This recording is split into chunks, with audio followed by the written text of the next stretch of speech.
terkait fa'iddatun min ayyamin ukhra.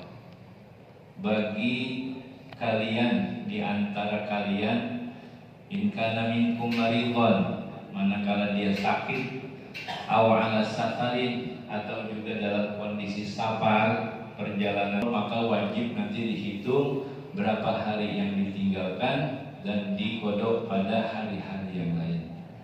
Ini ibadah Ramadan, terutama puasa, merupakan ibadah yang utama. Ibadah puasa semua mendapatkan taklif, pembebanan hukum. Jadi tidak ada alasan untuk melaksanakan ibadah puasa Ramadan tanpa adanya uzur. Sebab ketika orang melaksanakan ibadah puasa Ramadan sementara dia tidak melaksanakan ibadah-ibadah Ramadan, terutama puasa, ini tidak bisa satu hari itu digantikan dengan puasa setahun. Ini saking besarnya ibadah puasa di bulan suci Ramadan. Bahkan di sana dalam sebuah hadis dari Abu Hurairah dalam Sunan Ad-Darimi, kata Rasulullah, man aftara yauman min Ramadan, barang siapa yang tidak berpuasa satu hari saja di bulan suci Ramadan, bi ghairi rukhsatin, kagak ada rukhsah sementara dia sehat, wala maradin, dan juga dia kagak sakit, falayak diyahu siyamud dahri walau somad dahro. Itu satu hari misalnya dia ganti dengan puasa setahun 365 hari, kagak bisa menandingi satu hari di bulan suci Ramadan. Meskipun memang kewajibannya secara fikih, secara hukum dia wajib untuk mengqadha. Nah, ini memang kita ya diwanti-wanti sama Rasulullah Shallallahu Alaihi Wasallam dalam sebuah hadis yang lain, fattaqu syahr Ramadan, hati-hati terhadap bulan suci Ramadan. Fa innal hasanati tudha'afu fihi.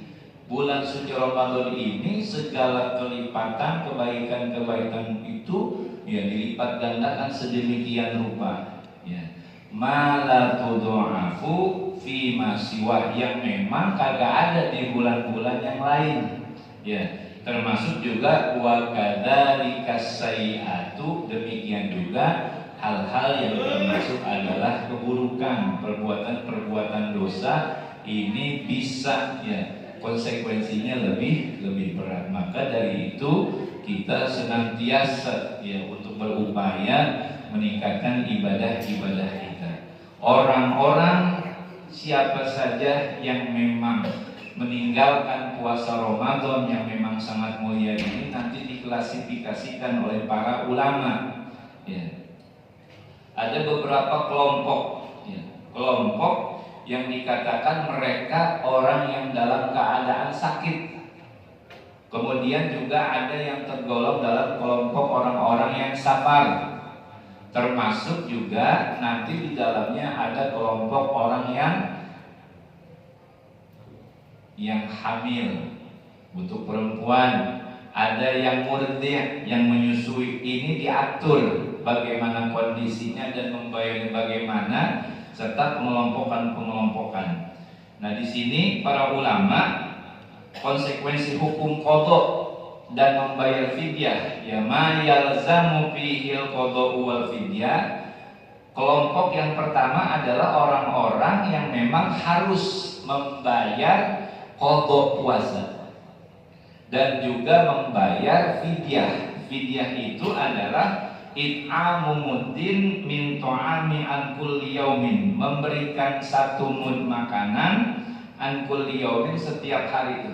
Ya.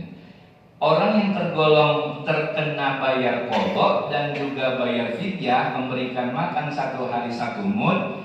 Yang pertama adalah kelompok orang yang memang dikatakan al-iftaru li khaufin ala ghairi. Orang yang kagak puasa di hari itu karena ada kekhawatiran terhadap yang lainnya. Misalnya hamil, seperti orang yang mengandung. Ya. atau juga awil murdi'i, orang yang menyusui. Nah, ini keduanya, dia ketika ada kekhawatiran kepada orang lain atau juga kepada cabang bayinya, maka dia wajib untuk membayar qadha puasa di hari di luar Ramadan, termasuk juga memberikan fidyah 1 hari 1 mud. Misalnya ada seorang ibu hamil masuk Ramadan, dia merasa khawatir. Saya khawatir dah nih, gitu ya. Khawatir sama cabang bayi yang saya kandung. Itu kalau ada pikiran kekhawatiran terhadap cabang bayinya, maka kewajibannya nanti dia selain dia bayar qadha puasanya, juga dia membayar mud atau membayar fidyah. Dihitung berapa hari, kalau 30 hari berarti nanti dia wajib di luar Ramadan untuk mengqadha 30 hari sekaligus bayar fidyahnya atau mudnya. Kenapa? Karena ada kekhawatiran terhadap cabang bayinya.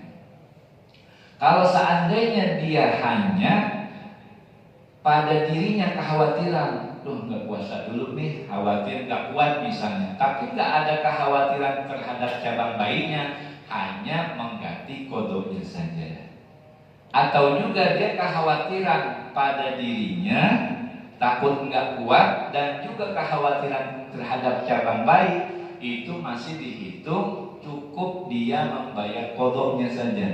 Yang menjadi tambahan fidyah adalah ketika dia kekhawatiran hanya pada cabang bayi yang dia kandungnya atau juga bayi yang telah lahir. Ini yang pertama. Jadi harus membayar qadha dan juga membayar fidyah, ya.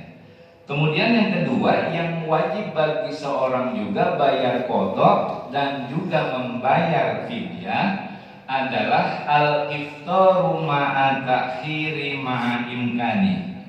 Orang yang memang mengakhirkan qadha puasa Ramadan ma'a imkani, sementara dia sebenarnya ada kesempatan buat bayar, ya. Tapi hatta yaqiya Ramadhanu akhar, sampai Ramadan ketemu berikutnya dia belum membayar qadhanya. Jadi kena cas. Ramadan kemarin dia punya utang misalnya 1 minggu, kan ada jeda waktu tuh untuk membayar, termasuk dia ini ternyata lalai. Ada kesempatan, imkani namanya, kesempatan, tapi dia kagak mau mengambil kesempatan itu untuk bayar qadha Ramadan yang kemarin dia tinggal sampai bertemu Ramadan berikutnya. Maka orang yang seperti ini nanti wajib membayar qadha dan tambahan untuk membayar fidyah. Seminggu berarti nanti 7 mud yang harus dia keluarkan. 1 mud itu adalah seukuran berapa? Ya, sekitar 670 sampai 750, ya. Biasanya kita kalau ukuran takar 1 mud itu 1 liter kurang seperempat, gitu. Tapi biar gampang hitungnya, 1 mud dihitung sekaligus kita memberikan sedekah, dilempengin jadi 1 liter, begitu. Nah, ini yang pertama. Kemudian yang kedua, ada lagi orang yang memang hanya membayar apa? Qadhanya saja, tidak membayar fidyah. Siapa itu mereka? Yaksulu, ini banyak sekali nih, ya. Kamu ma'alaihi, seperti orang yang ayan, termasuk juga ala muta'addin bifitrihi, sengaja tuh dia kagak puasa, dan ini merupakan dosa yang luar biasa. Ada kewajiban tapi dia kagak melaksanakan ibadah puasa, ya. Ini termasuk orang yang fasik. Ada kewajiban puasa, dia tidak melaksanakan tanpa ada uzur, maka dia cukup qadha saja. Tapi kalau ketemu nanti Ramadan berikutnya dia masih belum bayar, maka tetap dia dikenakan fidyah, ya. Kemudian ala tarikin niyati lailan, orang juga yang memang malamnya kagak niat, dia lupa, ya. Malam dia kagak niat, udah gitu malam pertama Ramadan dia nggak pakai tambahan mazhab Maliki, ya kan? Yang kemarin udah kita bahas. Dia lupa, ternyata engahnya jam berapa? Jam 10. Iya, enggak niat nih. Nah, itu termasuk orang yang memang dia katakan adalah orang yang memang wajib di luar Ramadan untuk membayar qada. Dan siangnya bagaimana? Dia tetap wajib apa? Al-imsak, ya, untuk menahan. Kadang-kadang orang nggak puasa, ya udah dia makan aja dah. Padahal kewajibannya secara fikih hukumnya dia tetap wajib untuk imsak, sekalipun dia lupa niat. Kalau niat merupakan rukun keabsahan puasa, malam dia lupa, akhirnya ya tetap pagi itu dia wajib untuk menahan sampai waktu maghrib. Tetap dihitung dia punya qada, ya, punya qada yang wajib untuk dibayar. Siapa lagi orang yang memang wajib untuk mengqada? Tasahhara zannan baqa'al laili fabana khilafuhu, orang yang memang dia tasahhara, dia sahur zannan, punya prasangka, ternyata fabana khilafuhu, yang dia anggap mungkin masih malam, ternyata pas dia buka jendela lo udah jam 7, udah siang. Nah, ini juga termasuk dia terkena wajib untuk mengqada kesiangan. Nyaur aja, nggak lihat sekolah sekarang sudah enak, udah ada jam segala macam, gampang ya. Ini orang yang kesiangan termasuk wajib tuh untuk qada dan menahan puasanya. Kemudian juga man aftara, ya, zonnan al-ghurub, orang yang memang udah menyangka waktunya buka puasa, ternyata masih jam 5, ya udah buka. Nah, ini juga termasuk wajib untuk mengqada. Itu orang-orang yang memang wajib membayar qada.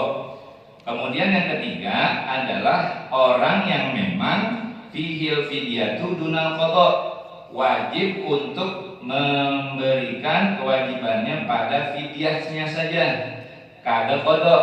Siapa mereka? Wa huwa syaikhun kabir, adalah orang-orang yang udah tua renta, yang gak bisa, namanya kewajiban puasa itu ada di tokoh namanya kemampuan. Ketika orang yang udah tua, ya, dia ketika nggak mampu, maka dia tidak ada kewajiban mengqada, membayar puasanya, tapi hanya cukup membayar fidyah. Sebulan dikeluarin 30 hari. Bagaimana teknisnya? Boleh tiap hari tuh. Hari ini nggak puasa, ntar maghrib baru dikasih ke satu orang. Besok begitu lagi. Atau juga dirapel. Ntar lah biar kagak repot, di akhir aja dah, akhir Ramadan berapa hari, 30 hari malam takbiran baru diberikan. Itu boleh. Itu masalah teknis. Yang jelas ketika orang tua yang nggak ada kemampuan puasa, dia nggak puasa memang karena nggak ada kemampuan di tokohnya, maka cukup wajib membayar fidyahnya saja. Ya, termasuk juga orang yang sakit keras, ya, yang memang kagak ada, ya, artinya latur jaburuhu, yang memang tidak bisa diharapkan kesembuhannya. Udah sakit permanen gitu ya, gak ada kemampuannya. Nah, ini orang ini sama nih seperti orang yang tua renta, dia nggak ada kewajiban bayar qada, tetapi membayar fidyahnya saja. Kemudian yang keempat, la wala huwa, kagak ada bayar fidyah, kagak juga bayar qada. Siapa? Wa huwal junun, adalah orang-orang yang gila, alladzi lam yuta'addad yang memang nggak ada kesembuhan ketika dia gilanya. Orang gila memang nggak ada kemampuan, makanya orang ulama mengkiaskan orang sehat dia juga pada cabang bayi. Nah, ini yang cuma memang kadang mohon maaf gitu ya, karena berlangsung lama, habis hamil repot tuh, udah berapa bulan kemudian melahirkan, udah punya bayi, nyusuin lagi, itu berputar. Cuma kadang agak salah persepsi, sementara dia ada kewajiban langsung diganti pakai fidyah saja, kodonya enggak. Mestinya kita dahulukan itu mengqada selama dia ada kesempatan, berapa hari yang ditinggalkan itu dihitung sebagai apa? Fidyahnya saja, jadi digampangin. Nah, ini dalam mazhab kita nggak bisa seperti ini, tetap kewajiban dia mengqada itu harus, ya. Kalau masalah fidyah terkait dengan masalah khaufan li ghairi, kekhawatiran terhadap orang lain. Nah, ini terkait dengan masalah orang-orang yang terkena pembebanan hukum ketika dia tidak tidak ada kesempatan atau juga ada uzur syar'i, ya. Ada uzur syar'i, ada beberapa catatannya. Kemudian terkait dengan orang-orang ini agak berkembang sedikit, ya. Karena ya wa in kana minkum maridon, sakit, au ala safarin, atau juga dalam safar, perjalanan. Kemudian berkembang. Kemarin yang disampaikan oleh Ustaz Mustafa, ada sedikit permasalahan bagaimana kondisi orang-orang yang memang bekerja keras, dalam artian yang memang hariannya itu banyak tantangannya, ya, seperti misalnya tukang tambang, juga tukang panggul, atau juga misalnya tukang besi, yang memang harian kerjanya ini sangat luar biasa capeknya. Nah, ini sebenarnya dibahas di dalam beberapa kitab-kitab klasik, ya, yang diistilahkan dengan sohibul amali syak namanya. Asyak itu memang berat, sohibul amal pekerja keras yang memang hariannya ini pekerjaannya berat, ya. Itu bagaimana mereka, ya. Ini disampaikan di dalam kitab Hasyiah Bajuri oleh Imam Bajuri, kemudian juga oleh Wahbah Az-Zuhaili dalam kitab Al-Fiqhul Islami wa Adillatu, itu dibahas, ya. Di sana disampaikan untuk sohibul amali syak, buat orang-orang yang pekerja keras, yang memang banyak mengandalkan tenaga, begitu. Ini man sona'at fusyakun, orang yang memang punya pekerjaan berat, fa in khofa bis saumi talafan, ya. Manakala dia itu khawatir dengan puasanya talapan menjadi letih, ya, itu bagaimana? Aftara wa qadha, dia nanti boleh berbuka dan juga untuk mengqadanya tuh, ya. Jadi disarankan, bukan disarankan, bahkan kewajiban ketika orang-orang pekerja keras tetap ada aturan. Maksudnya bagaimana? Sama seperti kita. Jadi ketika dia memasuki malam Ramadan, itu tetap adanya tabiyitun niyah. Malam tetap niat, ya. Jangan sampai pekerja keras nih, ya, biasanya memanggul atau pokoknya yang berat-berat dah, ya, tukang besi yang nempa besi dan sebagainya, enggak kucuk-kucuk harus pagi, udah gak puasa, enggak bisa. Jadi sama seperti safar. Kita perjalanan misalnya kemana nih, ke Jogja, ya, atau ke Sumatera. Nah, malam Ramadan kita tetap biasa tuh niat puasa buat besok, sahur biasa. Cuma ketika nanti di pertengahan perjalanan sekiranya ada masyaqah, kita lelah nggak kuat, itu baru kita faqad aftara, untuk berbuka. Jadi aturannya sama. Orang-orang pekerja keras pun dalam kondisi begini juga memang tetap sama aturan. Jadi malamnya untuk berusaha dulu. Haram ketika dia mengalami seperti itu, pagi-pagi udah langsung makan nasi uduk misalnya. Itu nggak bisa.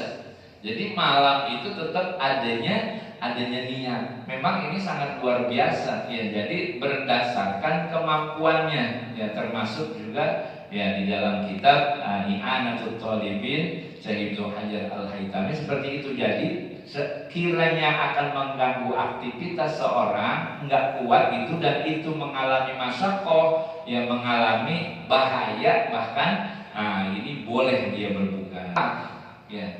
Ini ada sebuah permasalahan itikaf yang memang harus kita pahami, ya. Ada pembahasan tersendiri di mana iktikaf itu merupakan ibadah yang hukumnya sunnah muakkadah, sunnah yang ditekankan, terlebih lagi di bulan suci Ramadan ini, ya. Itu ada beberapa rukun iktikaf, ya. Yang pertama itu rukun iktikafnya adalah lubsun, dia harus tetap. Kemudian juga kedua adanya niat, ya. Niat termasuk rukun. Kalau kita duduk nih misalnya, ya, habis sholat duduk aja, makanya kita biasain niat nawaitu an a'takifa fi hadzal masjidi lillahi ta'ala. Aku niat iktikaf selama berada di masjid ini karena Allah Ta'ala. Itu punya harus ada niat ya. Kemudian ada mu'takifun, kitanya nih orangnya ya. Kemudian yang keempat mu'takafun fihi, ada tempat iktikaf ya. Itu di segala bentuk macam kita membahas iktikaf, la tasihul iktikafu illa di masjidin.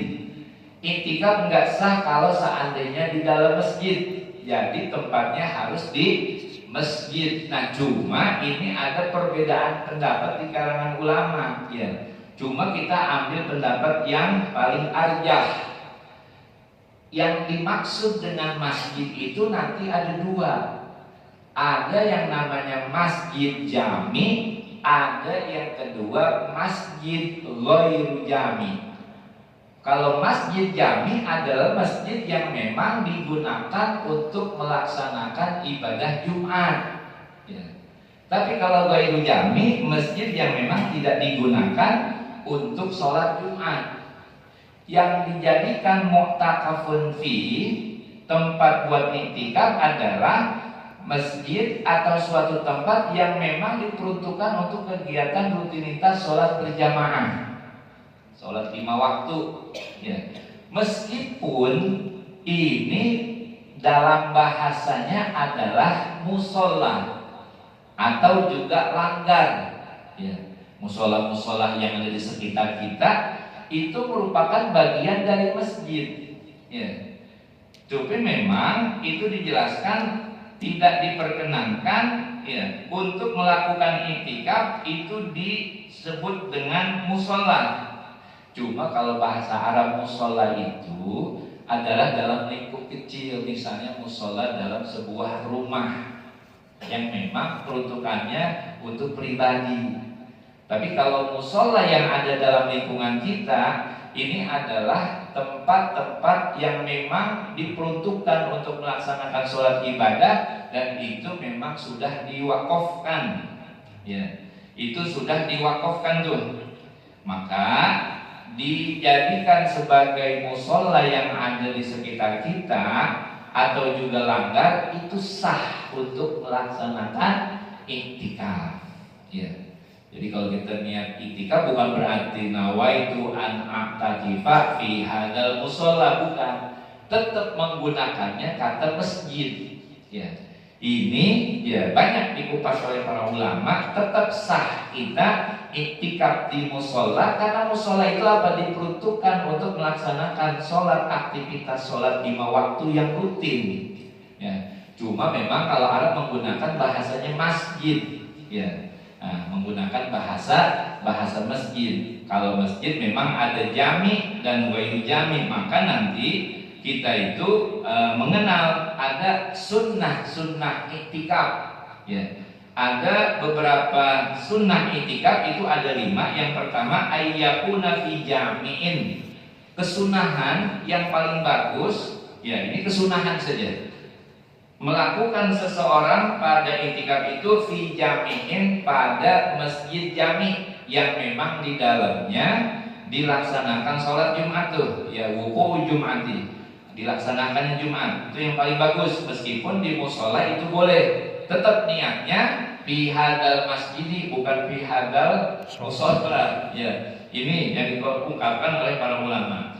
Kemudian kesunahannya juga ayyakuna yauman kamilan, yang namanya iktikaf itu yang paling bagus itu sehari penuh, bahkan menggabungkan dengan waktu malam sama waktu siang. Ya, ini apa? Agar tidak menyalahi dari pendapat Imam Malik. Kalau Imam Malik model begitu, iktikaf nggak bisa dikatakan sebentar selama dia menggabungkan waktu malam sama waktu siang.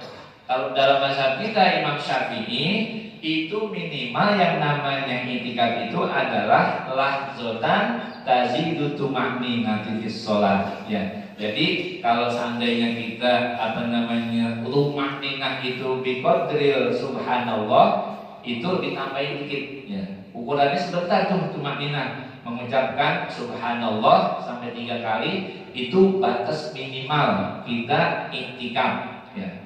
Kemudian yang berikutnya kesunahannya ayang zurahu nala sawaba fardin. Kalau kita itikaf yang paling cakep itu niatnya adalah niat nazar. Ya.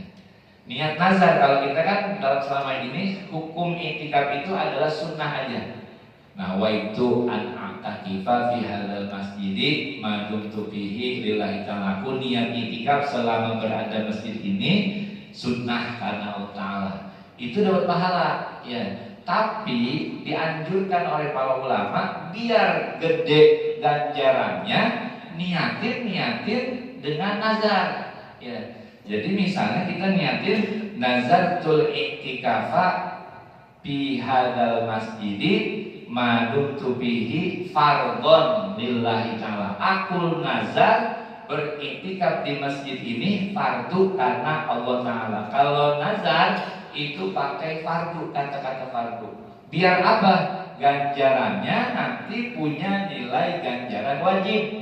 Ya. Kalau kita iktikaf di bulan suci Ramadan, amalan wajib dilipat gandakan sampai 70 kali lipat, gitu. Kalau ibadah sunnah nanti status hukumnya menjadi pahala wajib. Iktikaf sunnah maka pahalanya jadi pahala wajib. Tapi kalau kita nazar, kewajiban nazar ini maka menjadi ganjarannya berlipat ganda sampai 70 kali lipat. Dan juga kesunahannya adalah ayyastaksiro bid-du'ai wal dzikri wal ibadah. Di dalam masjid itu kesunahan dalam itikaf kita perbanyak apa? Banyak doa, banyak zikir, banyak ibadah. Ini yang diajarkan oleh para ulama. Jadi kalau untuk itikaf itu diperkenankan untuk musola. Yang jelas kalau di musola yang di sekitar kita memang itu merupakan wakaf. Ya, wakaf yang memang kalau wakaf itu namanya nggak bergerak. Karena dikembalikan kepada Allah Subhanahu wa Ta'ala, punya Allah itu wakaf. Maksudnya apa? Ini punya umat, ya, punya umat. Ya, jadi diberikan untuk umat dan itu bukan dimonopoli namanya sama seseorang. Jadi memang menggunakannya adalah untuk umat. Kalau yang memang diberikan itu untuk masjid, gunanya pemanfaatan buat masjid itu pun juga dikatakan masjid, apalagi namanya udah masjid. Jadi seperti itu ya terkait dengan itikaf. Jadi ketika memang kita mau masuk masjid, mau duduk, mau sebentar, mau liwalani wasallam walhamdulillahirabbil alamin.